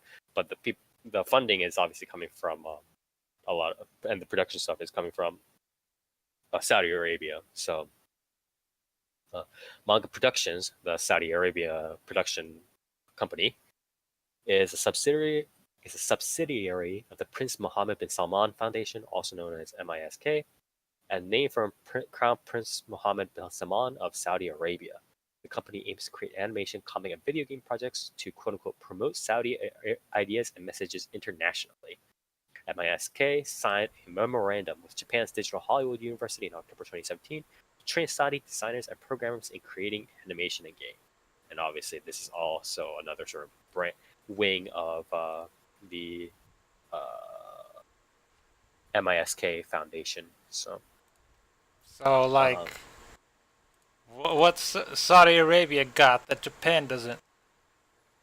Money, I want to say. A lot of money. Way more money than Japan will probably ever dream of. But so is that why they want to purchase anime? Yes, they're going to just purchase all of the anime. But yeah, they're probably going to move a little bit more into like. Wasn't JoJo said Saudi Arabia? No, that's Egypt. No, that was Egypt. But yeah, it'll be pretty interesting. I don't know whether. Oh yeah, so the anime is set based upon like stuff like Saudi Arabian folklore, and I think, but I'm not. Or no, that was a previous project. I don't know whether this one is probably set somewhere in like Saudi Arabia or somewhere similar to it, but I don't know whether it'll be like super like it has all the Saudi Arabian folklore, but it might.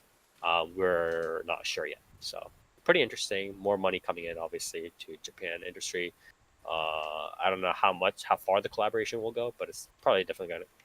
I think it's gonna be like they're just creating anime commercials for whatever they sell in Saudi Arabia. Is it cars?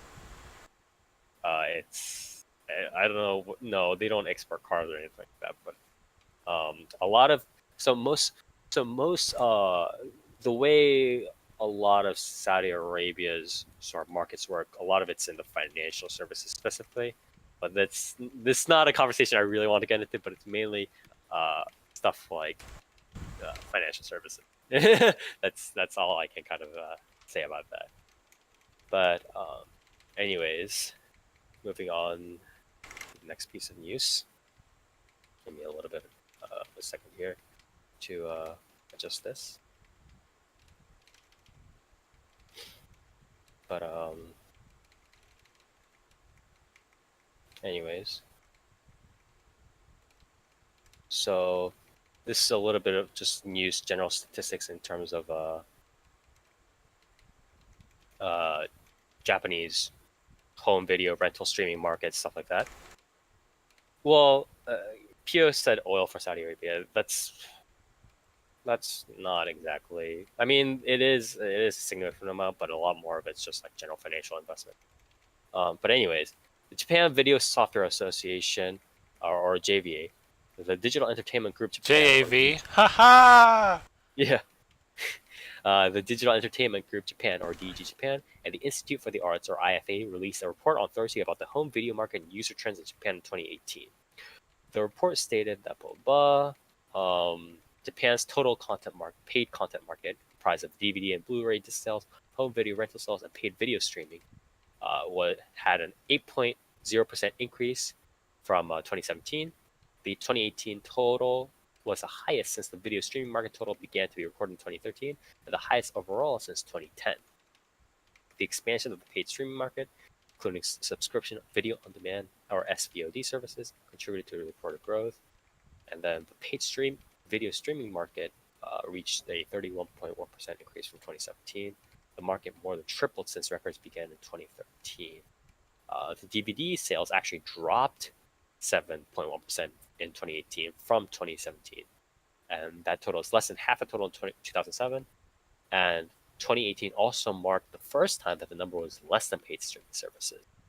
So it's pretty interesting because the overall sort of paid services are going up, I guess as is natural, as more people are kind of getting into streaming technology, sort of I guess people have more money in general, right?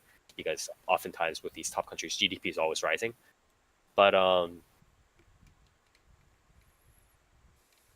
like the DVD and Blu-ray sales are decreasing slightly, but they're being carried so heavily by these paid streaming services that it doesn't matter. It's increasing, which is very interesting.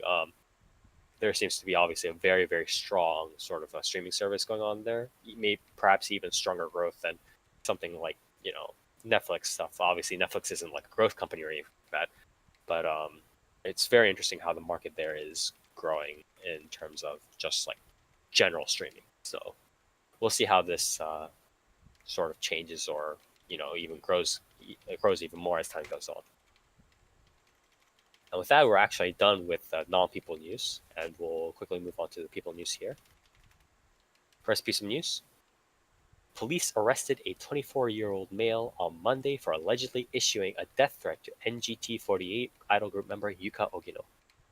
The police arrested the suspect, named Kazuki Domoto, after he allegedly sent a letter by fax to a news organization on May 9th that indicated that he was planning to kill Ogino.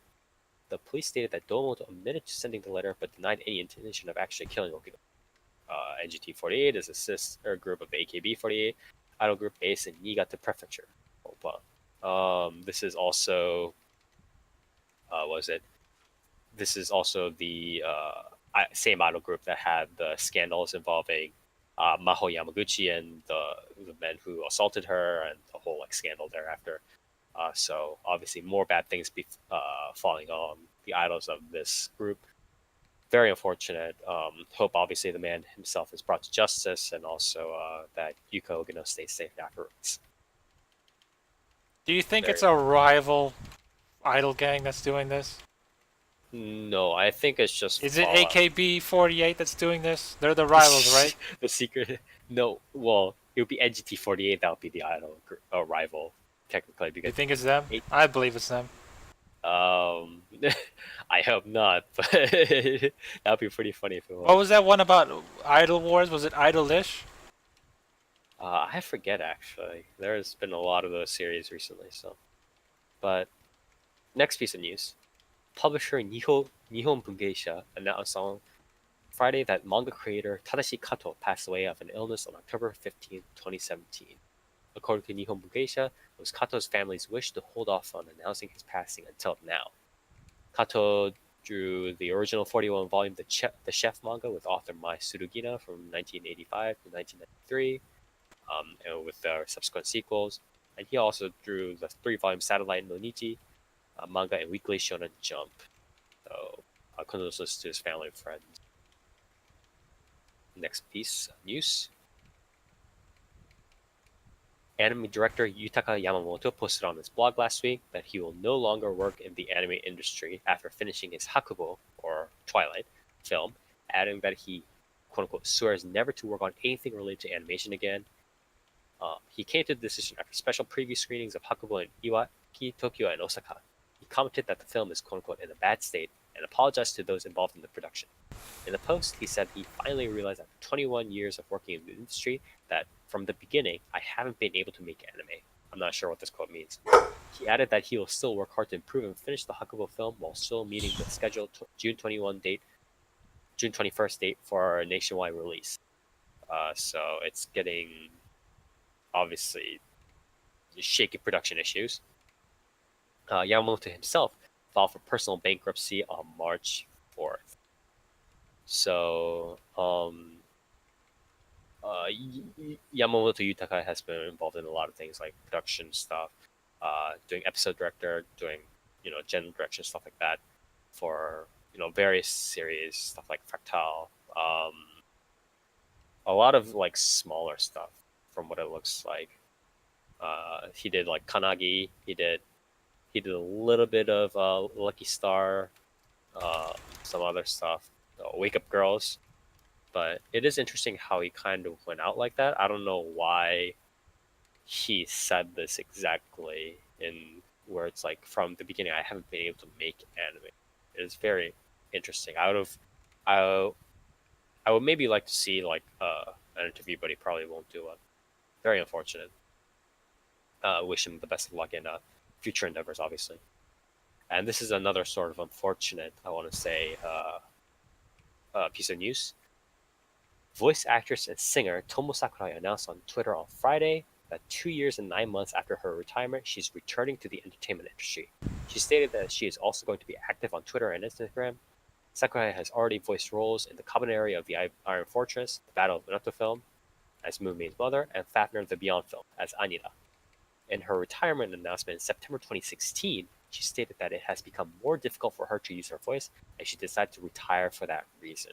Her previous roles has been in stuff like Meimi Hanaoka in Saint Tail, Hinoa in Gintama, Sheila Shayla in El Hazard, and Misawa Makimachi in Rurouni Kenshin. But please, wish her the best of luck. Wish her, no physical harms while she's doing her work. But I think it's unnerving to me that a person with serious enough physical issues, debilitating issues to her voice and stuff like that, such that she would retire, would come out of retirement after 2 years. And it might be because of financial situations, it might be because of something else, but it kind of obviously makes me a little bit more afraid of the future of voice actors that aren't in the top like 10 or top 15 or something like that. Even like A-tier idols right now who have names, let's say like Amamiya Sora or something like that, or Naganawa Maria or Kuwahara Yuki or something like that. They could very well end up in similar situations. So I am very sort of unnerved by this sort of thing where it's like, I don't know what is going on, but if she had such a heart condition, and she came out of retirement anyways, then it might be some financial issues. So, I mean, what do you guys think? I don't know. That kind of sucks. Yeah, I mean, it has to be. I don't know. I don't know what it has to be, but it's most likely financial issues, right? Yeah. Like she's just going back to her job because she has to. Like else, why would she be like, yeah, I'm doing the job where I might end up sucking at because I can't use my voice as well, right? It's like, okay. So very, very unfortunate. But again, wish her the best of luck in her unretirement. And with that, we are done with the news for this week, or these past 2 weeks rather. And we are finally on to the shoutouts and callouts. Each person here, except Neer, because he is not here. No. Okay. You don't get a double call-out shout-out, Toast. Okay, so fine then. But no, we have to do a shout out and call out for Neer. So one of you take a Neer's shout out. No, one of you take Neer's call out. I don't think we need to do that. Yeah, I'm gonna pass on that. Yeah. Okay, then I'll do it. This is for you, little buddy. No, stop that. So everybody gets one shout out and one call out. And the shout out is one thing that you want to praise to the heavens, one thing that you'll get 5 out of 5. Answer all the questions on Amazon about when customers have questions. Praise the sun, and it can be any one thing, person, place, or thing. And the call out is the exact opposite. You want to insult something, you want to rage at something, you want to just shout at the skies for vengeance, to rain down upon your enemies. It can be any one person, place, or thing. And I guess I'll start here. My shout out is to Sanka Kurenai, Love Triangle Trouble, or I forget what the it's Suki to Suki to the Sanka Kurenai, or also in short it's Suki to Suki, and it has finally been fully translated. into English, and it's out. Although I was reading the very beginning of the raw version, but it is made by a studio called Asa Project that is very near and dear to my heart.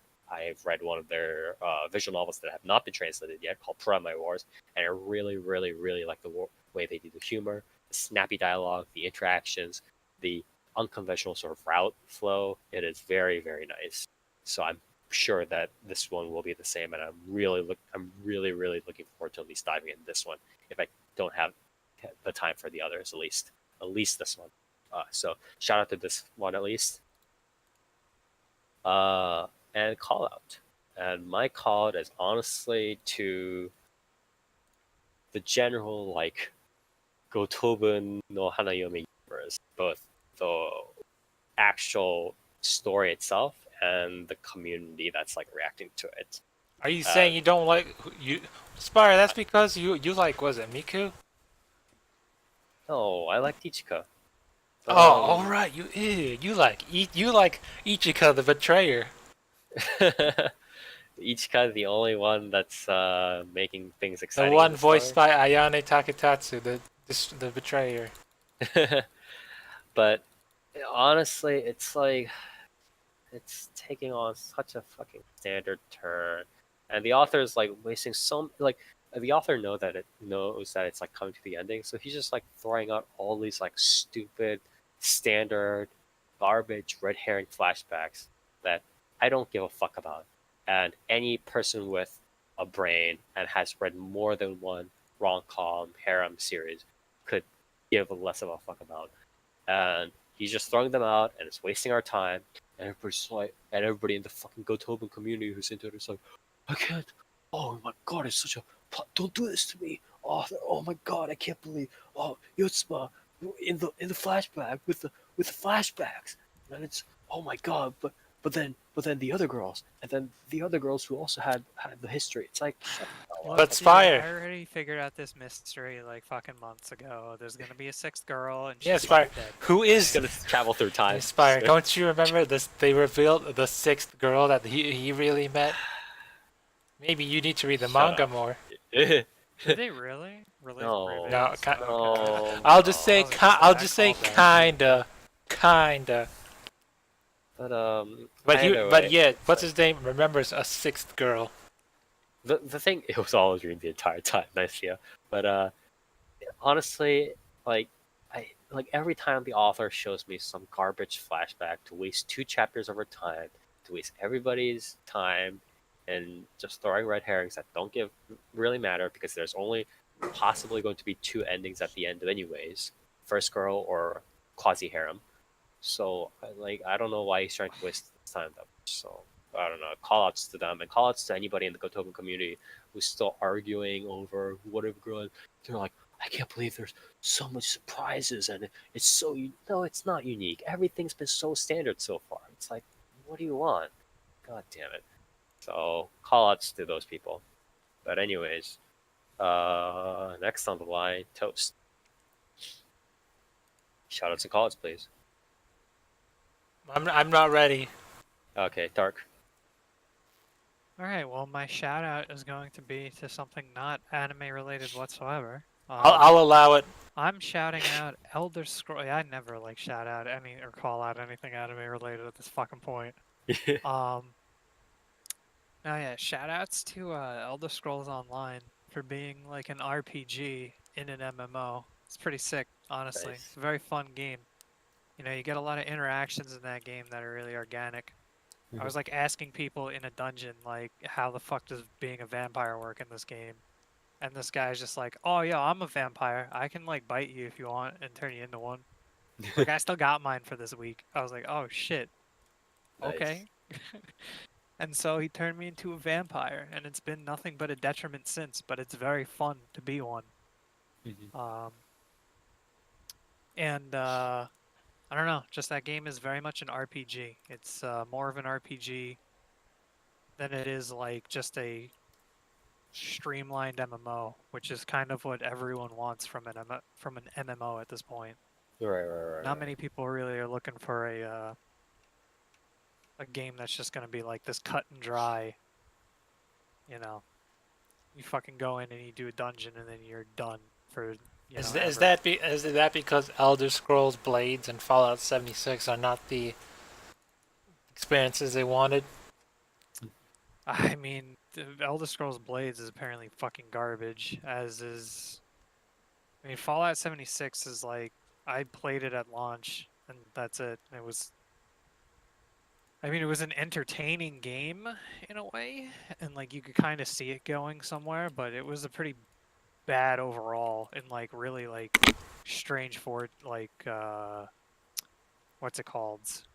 Um, like lack of foresight. It's like, NPCs not being in this game makes it feel pretty fucked up and stuff like that. So, Elder Scrolls Online is very much a Elder Scrolls game, but also an MMO. I don't really know. It's pretty much a perfect balance of the two, I would say. So, pretty great stuff. I don't quite remember what the hell I was going to call out this week. So I'm going to have to make one up right here. I guess in the same vein of MMOs, I'm calling out... Oh, shit. Hold on. I got something here. Someone said some really dumb shit recently, and I got to think of what the hell it was.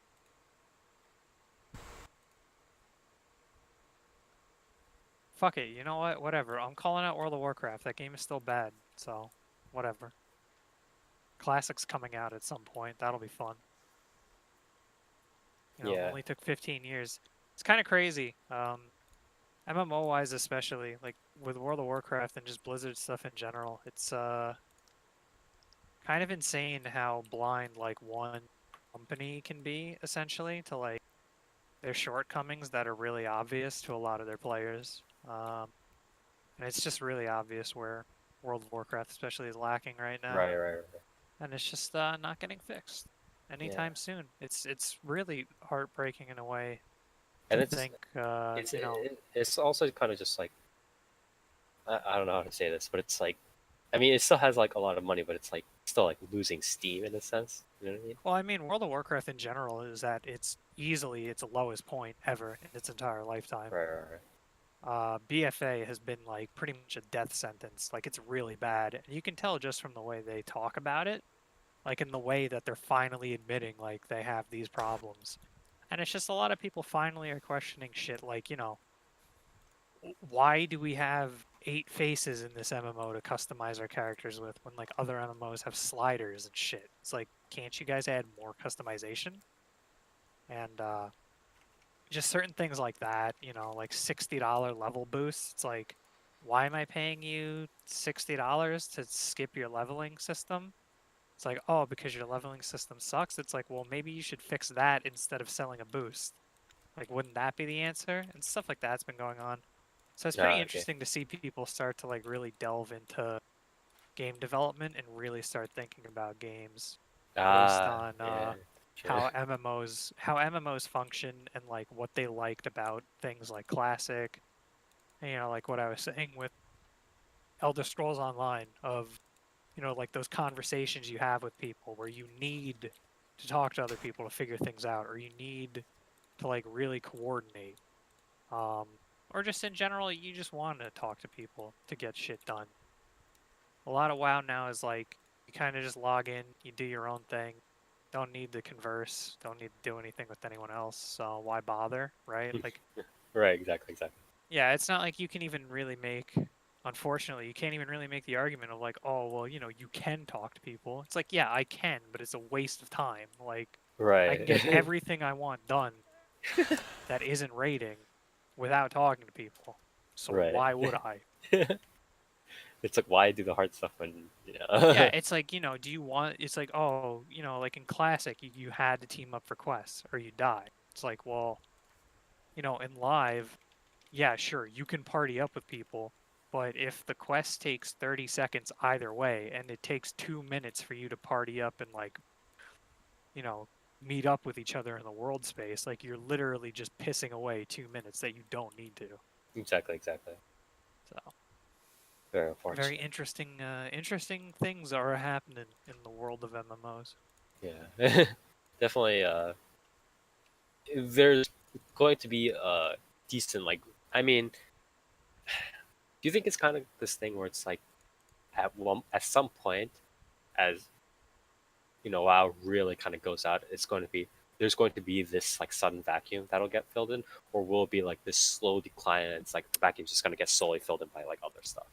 I mean, I just don't think WoW's going out, right? Like, that's the strange thing. I don't think it's gonna die. I think there's What do you two mean by that? paths. There's two paths that they have in front of them right now. The path is, um, live WoW becomes more like Classic after Classic launches in August, and they really nailed down what they liked about Classic and what people like about Classic, and they get into that. The other one is that live WoW gets overtaken by Classic, like old school RuneScape, and they start just developing based off of that. I think the first is much more likely. I think it's much more likely that they're just going to really nail down what made Classic WoW good, and really just fix the game based on that. Now, it's going to be insane. It's going to be pretty crazy what they have to do, because they have to do shit like they have to remove LFR, like they have to squish the difficulties, they have to like really overhaul major aspects of their game. So it's like, on one hand, I feel like the former is like the likely solution, maybe over the course of like the next 2 expansions, maybe even more, maybe 3. But at the same time, I feel like the faster fix, the fix that would make more sense and would be more healthy in a way, would just be them basically doing old school WoW, essentially, as its own development cycle. Right. But who knows? Because the problem really becomes now is that Classic WoW, it's going to last at least 2 years based on the original content. So it's like we still have like about 2.5 years before we even like really know what they're gonna do with it. Right. How it's gonna like pan out. Yeah, as far as if WoW dies, I mean, people are probably just gonna keep playing like ESO and FF14. Like don't worry, Dark. There's something called private servers. Private servers are garbage. I mean, that's why everyone wants like Classic WoW, because the private servers are terrible. They're unreliable. They are pretty wonky. That's for sure. Yeah. That was what I was gonna call out too. Not to get too long with this, but call outs to like people who think that Classic WoW isn't gonna be a success because there's shit like private servers that are quote unquote free. There's a reason why all the people from private servers were in those, and why they fought for Classic WoW to be official. They're going to pay the $15 a month to get right, Classic sure. and Live. Yeah. Well, that was another thing too, why Live won't die. Because they're having it as the same subscription. So it's like you pay the 15 and you get Live WoW, but you also get Classic WoW. So that's going to be a massive boost to subscribers. Right. But yeah, there's a reason why people want the reliable servers where you can, have confidence that your character isn't just going to get deleted overnight because, they get a fucking cease and desist. People will pay the $15 a month for that, like, quote-unquote convenience, and to have an official, like, product. Right. So. Okay. I guess with that, last but not least, Toast. I'm not ready. Neer, go. I gave you so much time. All right, Neer's not here. Fucking WoW rant, dude. Toast. That's my shout out. You know what? I'm gonna shout out to my dog. What's up, dog? Okay. Good shout out. What's your call out? My dog's cool. Did I show you guys a picture of my dog? You've shown me pictures of your dog before. Oh, okay. Well, my dog's cool, right? Right, dog? Yeah. All right. Yeah. What's your call out? Nice. My call out is to how long the server merge will take on Mabinogi. How long will it take? Well, probably like 3 days. Damn. Like That's actually not bad. the how long is a server merge usually? I mean, I've never really seen a server merge before. Yeah, I mean, the only thing I can go off of is when WoW like I mean, merged it and would bridged be some of its realms, and that was like only a couple hours downtime, to be yeah. honest. It really depends on like how the game is set up, how the obviously the server storage is set up, the general like infrastructure and stuff like that. It's very the only comparison I could make is when Mabinogi had its area update. That's like 3. It was like what 5, 6, 7, about 3 whole patches worth of content. That took. That it was supposed to take 12 hours, but then it delayed to like 2 or 3 days, and people were like, "What do you do?" And they're like, "Hey man," and then the next song was like, "Hey man, it'll be up when it's up. Calm down, take a break. It'll be there. It'll be here when you get back." And then people were like, "All right." Yeah. Also, my call outs to the other 2 servers. Hey, other 2 servers. Hey, Mari and Tarlock servers. Screw you guys.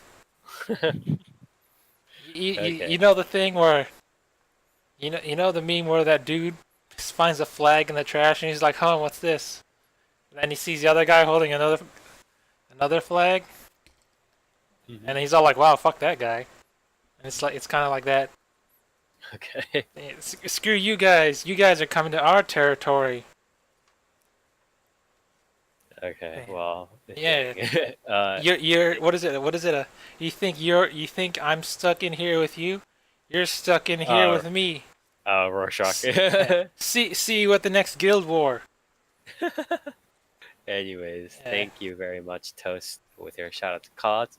And with that, you're finally at the end of our podcast. It is episode 120. Nice round number here. And that also concludes our spring anime reviews, spring 2019. And if you want to hear a little bit more, we might be able to talk about a little bit more, not next podcast, but maybe like just to like during our like intro segment, we might be able to talk a little bit about it. Well, the episode at some after, point, we're for sure down gonna be covering. we might take a little bit cover. I mean, we're gonna be covering Kimetsu no Yaiba at some point. Yeah. We were saving that for Neer. So I don't know how much. I don't know if it'll be the first of the next season or if it'll be if like, there's really if there's really nothing, but I got something next. Don't worry. It has 2 cores though too, so it's like there's gonna be a lot to talk about with it, I'm sure. Yeah, I'm not sure. I'm not sure exactly how I want to take it, but I'm pretty aware that there should be a little bit more time invested into it, but I'll have to see about that. So, does that mean I can cover the Danmachi movie coming out on the 23rd? That is not absolutely does not mean you can cover the Danmachi. I mean, movie. Kimetsu no Yaiba is a new series that we haven't covered. And this is the first Danmachi movie. What are you talking about? But we have covered Danmachi. We know what Danmachi is. Anyways. Then can I cover the Made in Abyss one then? You covered Made in Abyss. The movie. Oh my god. Isn't the movie just a recap of the fucking show? Is it? I thought there was 2 different movies. At best, it's going to cover like the most unique thing is maybe they're going to cover the dad more, like dad of the year more, right? It's like at best. So whatever. Anyways, next episode will be our infamous preview shows coming down the line. So we'll be seeing a little bit more of that. I guess, check out that. Hopefully Neer comes back in time, fills right back up and is with us for that show. I mean, it'll be in 2 weeks, so he probably will be. And yeah, after that, we'll jump right into summer 2019, and that'll be pretty interesting, hopefully. And it'll be, hopefully, again, the same sort of breadth, the same sort of potential good series as this, last season was. So we'll hopefully be watching out for that. But yeah, anyways, hope you enjoyed our spring 2019 anime reviews. Again, if you do have something that you really want to cover like really quickly, then just give us a shout out on our social medias. and we can maybe cover that in a small intro. The episode after next. So yeah. Anyways, if you like what we do, again, we do this every other Saturday at 10 p.m. Eastern Standard Time on Saturdays, where we talk about the latest and greatest in anime, manga, visual novels, web novels, light novels, and all other forms of Japanese entertainment media, or Japanese animation entertainment media, rather. We do this at twitch.tv/4PlayerAnimecast. That's with the number 4. You can see us live streaming our podcast recordings here. You can check out our VODs here and on our YouTube channel at 4PlayerAnimecast, again with the number 4. And you can check out our updates when we're streaming, etc., on our social media, Facebook, Twitter, Facebook 4PlayerAnimecast, Twitter handle at 4PlayerAnimecast. And you can check out all the latest and greatest news updates there. So yeah, check us out there. Check us out here. Don't forget to catch us up on next time on our summer preview show. And with that, we'll see you next time.